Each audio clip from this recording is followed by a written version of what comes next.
Welcome to my channel. Hi everybody, how are you doing? Welcome to my channel and to an episode of Missing Kids. So today we are going to put out some more thoughts on the case of Wendy and Donna. And because it's so tragic and because I think it might have been prevented, due to certain circumstances that are still surrounding the case, I think maybe it would be an idea to try to put some ideas forth and imagine a different kind of scenario than the media would have had us believe back in 1973. And so what I thought I would do would be to primarily first go back to the scene of the actual crime and try to figure out what exactly Donna and Wendy might have been up to that day. Now, a disclaimer here. I'm simply trying to put out some ideas. I'm not trying to spread any false information, so bear with me. And so we're also going to drive through Wendy and Shirley's neighborhood. I'm not exactly sure where Donna lived, but it would have been close by. So let's have a look. Now, one thing that I wasn't entirely aware of was the fact that this area that we're going to be driving into, very close to my place, is it has been crime-ridden for decades, and it's now been about 55 years since the Donna and Wendy tragedy first occurred, and the situation in the area has not improved much at all. So, in the early 70s, right at that intersection that I was showing you the other day, Keel and Wilson, there were at least 4 major condo towers that went up.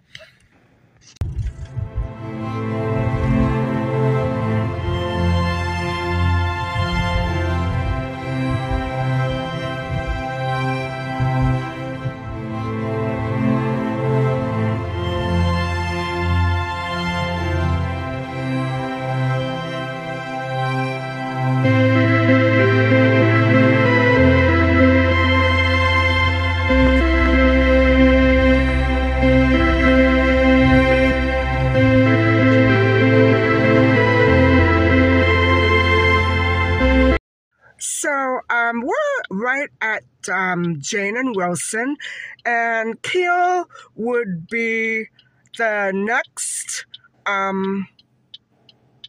block up.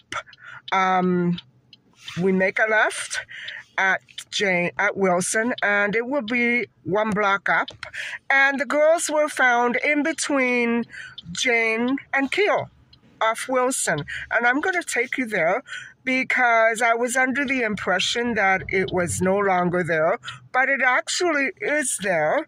And I'm going to try my best to take you right up to, it's behind a house. And it's not on a property, it's beyond a fence. So I'm kind of leery about going there, but I figure if I go close to school being let out, I should be okay because I'm a sissy. I'm a big sissy. And so we are right now at Chalk Farm, and these are the 4 towers that went up in the 70s, and that is when all the crime began to intensify. And my dad's old office was just up the street from here. And so it's been a problem area for many decades now. It has its ups and downs, but with the Keel and Wilson area, the number one concern actually for the entire city would be transportation, safe transportation, efficient transportation, and cleanliness before safety. But if you ask me, I would say if you don't have safety and safe housing and safe streets, you cannot therefore have good transportation or cleanliness, right?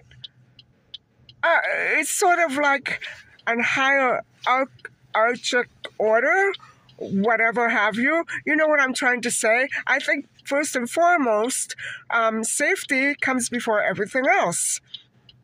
And of course, cleanliness goes hand in hand with the reduction of crime. So you know where I'm going with this. We recently had a survey taken in this city by citizens of my city, and that is what the poll resulted in, that cleanliness and transportation were the two primary issues. And I know that many people have had to leave and get transferred out of the city because they couldn't drive to work anymore. There were no roads that were open. It's very frustrating. But I think also that goes hand in hand with having a safe street. Construction compounds the problem of danger on the roads. And, you know, construction sites have always been very popular, I should say notorious, for attracting criminals and crime. Okay, let's see if we can move on down to Axel Lane.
Well, guys, this is it. This is Axel Lane, and there's actually a missing street sign, but I could tell right away from the photographs that are online that I had just driven by it, and so I was assured by a community member right here that this is Axel Lane, and it's so heartbreaking to come face to face with the motor scene because it's so close to my place, about a 5-minute drive, and it's terrifying to know that something like that actually happened here.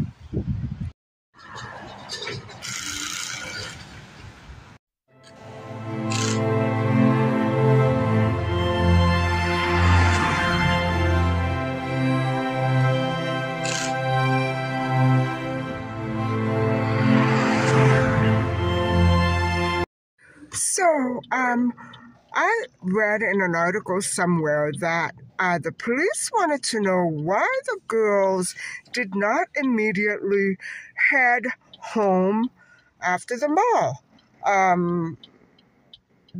They stopped off for Cokes. Well, the thing is that at that time of night, the buses don't run very regularly, so I'm thinking either they missed the bus and were simply trying to kill time waiting for the next one, or they basically had no intention of going home.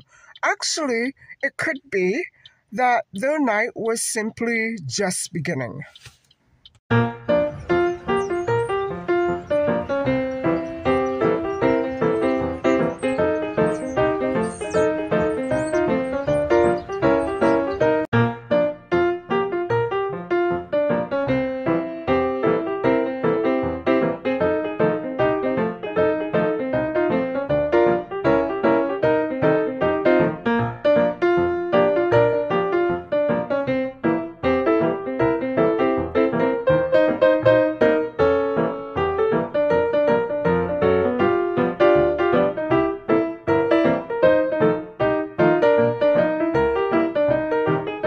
So, guys, here we are at the intersection of Keel and Wilson, just one short block away from Wendy's apartment complex. And, you know, I have to say that what I just showed you used to be the Skyline Hotel in their day, in Wendy and Donna's day. And in 1973, it was the hub of local and international tourism because during that year, it was also the year where substances began to become more and more readily available on a much higher scale than they had been a decade previously. And so I'm not trying to suggest that that is where Donna and Wendy fit in here at all. No, not at all. What I am suggesting is that my city's past with hotels is quite notorious on the level of Cecil Hotel in California. And so, yeah, it's in California, right? So what I'm trying to say is that it attracted this hotel, which was the Skyline Hotel, was very popular with young people. Young people trying to look cool, look mature, trying to get into nightclubs, even though they were underage. So, okay, a lot of children, a lot of juveniles do this. I'm not trying to put ideas into anybody's head, but the proximity of that Skyline Hotel, you know, it actually ties in so perfectly and logically with the criminal's scenario, right? And why we could never catch up with this criminal. If he was from out of town or from another country, even though the gun was actually traced to Windsor, the actual owner was never traced. The shell casings that were found at that scene that I just showed you previous to this matched those that were found at a robbery. And I don't know how the police came to apprehend that pistol, but they could never track down the owner, or never did. And there was never any DNA evidence out there as to the owner of that pistol. And so, why all the secrecy and mystery around this horrible double homicide? So I believe that there could be a couple of reasons for this, and maybe they're combined. But, let's think again about the Downsview Secondary School, which is right there from the Skyline Hotel. And so what I'm thinking is that maybe some of these hotel loggers met up with Donna, I ran into her, made friends with her. Maybe they made a double date. I don't know. But that would be one reason why this secrecy could be surrounding, the identity of the criminal. Now, of course, the DNA is not out there, so it's not that anybody's deliberately trying to cover up. But the facts of the case that I read in these little tidbit articles are so vastly different from what I'm seeing here right now. Now, back in my day, the Skyline Hotel was the Howard Johnson. And remember when I was telling you that my mom and my aunt and I used to eat somewhere else at that, which had a retro look to it? Well, it was in the Howard Johnson. So I have to say also that once or twice in the 90s, when I tried to meet up with some friends, I couldn't walk in there. There was a little bar and a dance floor. I couldn't walk in there while I was waiting for my friends and sit quietly. I was hassled. I was hit on. It was a really wild place. And so the Sit-N-Eat Diner, I didn't know when I was filming, had a back door to it. And so that could be one reason why when Donna and Wendy got up to leave, they went through the back door, probably, if they were heading to the Skyline Hotel to meet up with friends. If, I'm saying if, they probably took something of a shortcut that would have led directly into the path of the hotel instead of walking along the street, which would have been quite late, around 11 p.m. or afterwards. So, yeah, that's when nightlife began here in my city. And as you well know, if you come here often enough, you'll know that many of the nightclubs have closed down. And they're basically restricted now to touristy areas and hotels. And we are going to review another double case after Vlogmas, and the scenario kind of matches up with this, but it's a different hotel, and it was one of my favorite places to go and dance in. So we're going to be reviewing that in a few weeks' time. So what I'm trying to say is that between the high school and the diner and the Skyline Hotel, well, there may have been a situation that would have maybe resembled human trafficking. And I'm not sure. I don't know. I wasn't here in 1973. I was a little girl living out of the city, so I had no clue what was going on in the Skyline Hotel. And I have to say, even in my 20s, I stayed right out of nightclubs.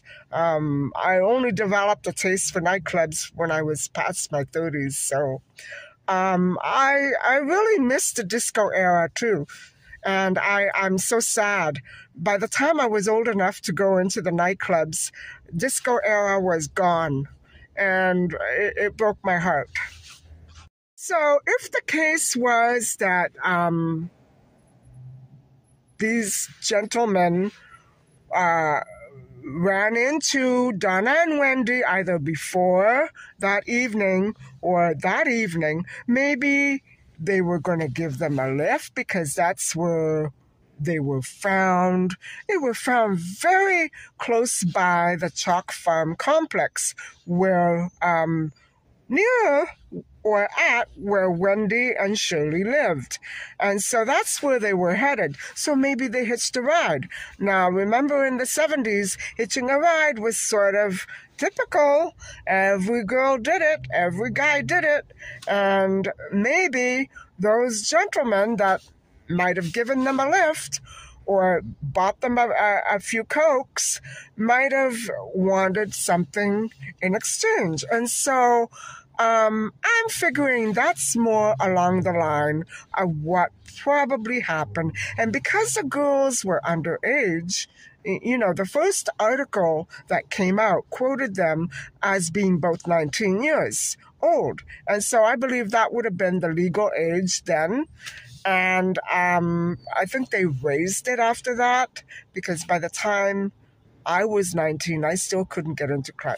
I wasn't even interested anyway, but the age limit kept shifting. But no, they were 17. They weren't 19. So why? It seems to me that there could have been a cover-up there. Now, either than masking the issue of two men on the prowl for two little girls, it could be that the city did not want to call attention to the drama which probably was created by the Skyline Hotel scenario. So you know where I'm going with this.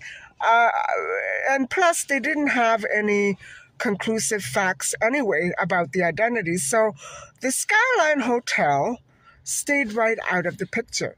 And I don't know how that happened. And another thing that could be a reason why the identity was always kept under wraps by the criminal and not coming forward, or witnesses not coming forward, is also because there may have been other minors involved. I don't know whether they were the perpetrators or whether they were witnesses. And so, you know what I'm saying? One gentleman, one young guy, I think he went to Donna's school, said that he was in the diner and he saw the two girls sitting there drinking Coke, but he didn't notice when they got up to leave. Well, if they left through the back door, that would be why, right? And so, yeah, I guess they didn't want to call attention to who they might be meeting up with, or they didn't want anybody to catch on to where they were going to be going. They were underage guys. And so they were found a block down from the Skyline Hotel, which incidentally would have been also where the girls would have walked up a few feet away and picked up the bus to go home. So my suggestion here is that they weren't going home yet.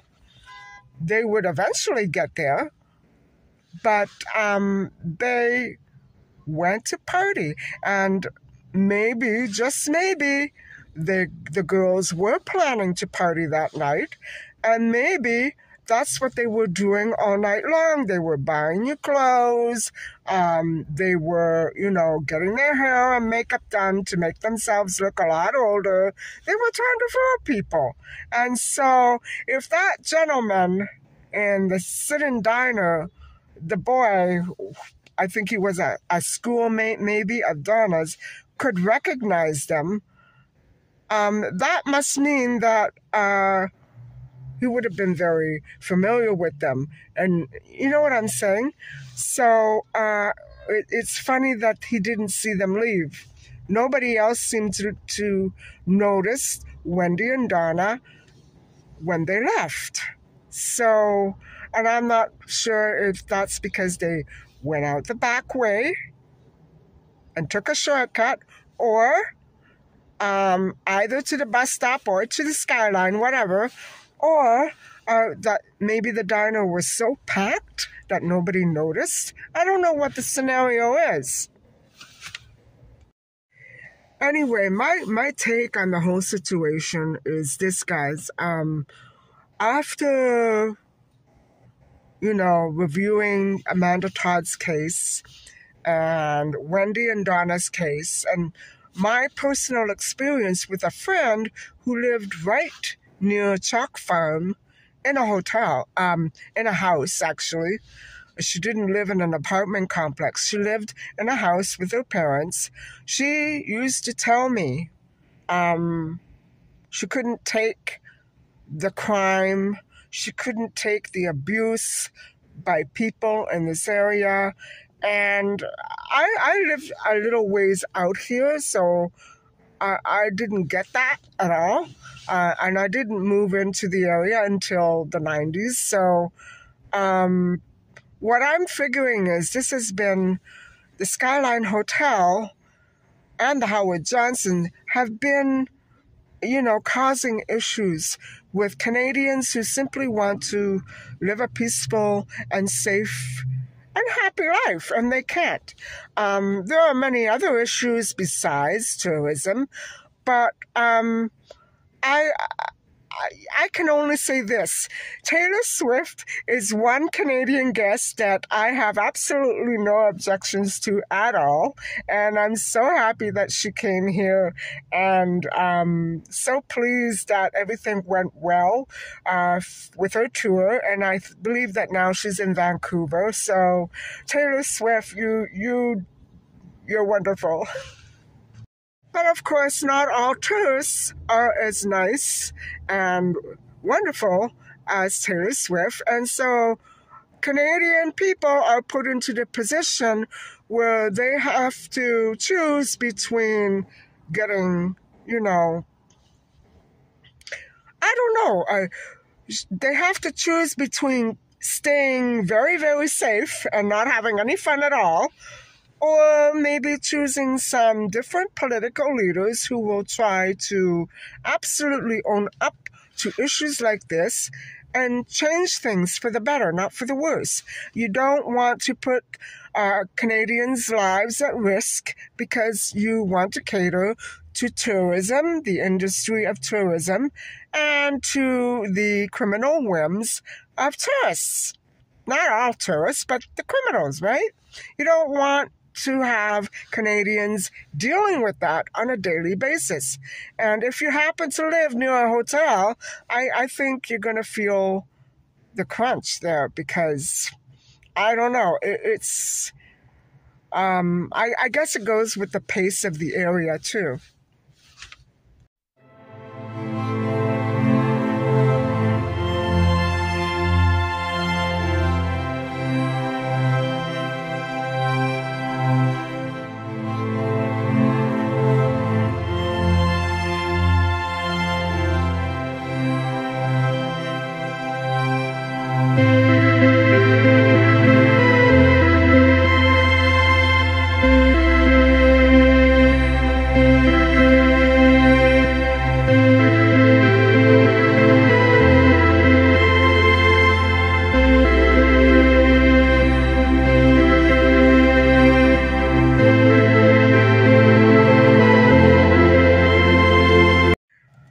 Now, when the police actually went to investigate this case, they didn't have any clue as to who the persons involved were, who the perpetrators were. Obviously, in my opinion, there had to have been more than one, at least two. And so they came up with a theory because of all the biker identities in the city at the time, who were, I believe, from Windsor. The police came up with a theory that this was almost random or maybe linked to a biker gang. And I would say it was a very logical lead to follow up on because, especially later, they came out with this pistol that was traced to a crime scene in Windsor. So, but the thing is, guys, that over 70 people were checked out with the DNA, and a couple of things make me believe that this was not, the proper theory. It makes me doubt the theory of the biker gang connection. One is it's not very plausible or likely that two 17-year-olds, one who worked full-time and one who was in high school, would have any connection to a biker gang whatsoever. Another reason why I doubt the biker gang theory is that most biker gangs who commit crimes have DNA out there. They don't go a whole lifetime with a secret DNA cache somewhere. So, the thing is, guys, the police investigators did not really own up to that,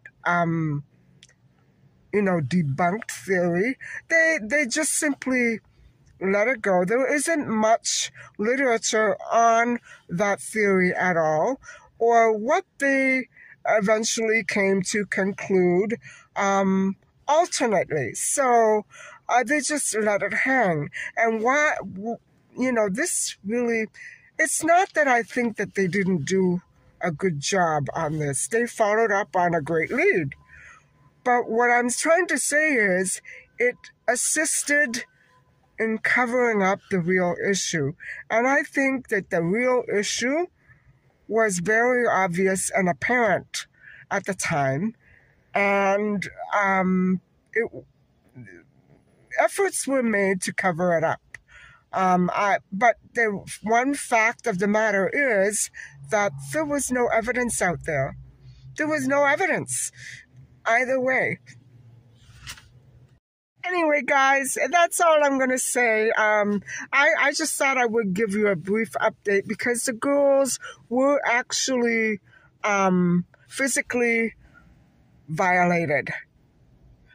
besides being beaten black and blue, and I'm going to say it, I know that YouTube doesn't like us to use language like that. They were also horribly violated, both of them. And so I don't understand why more wasn't made of the case. I think it's because of the hotel that is so close by and all the suspicions that it drew regarding this case. So I'm going to leave you with that for now, and I'll see you, I guess, at Vlogmas. So thank you so much for listening and watching. Bye.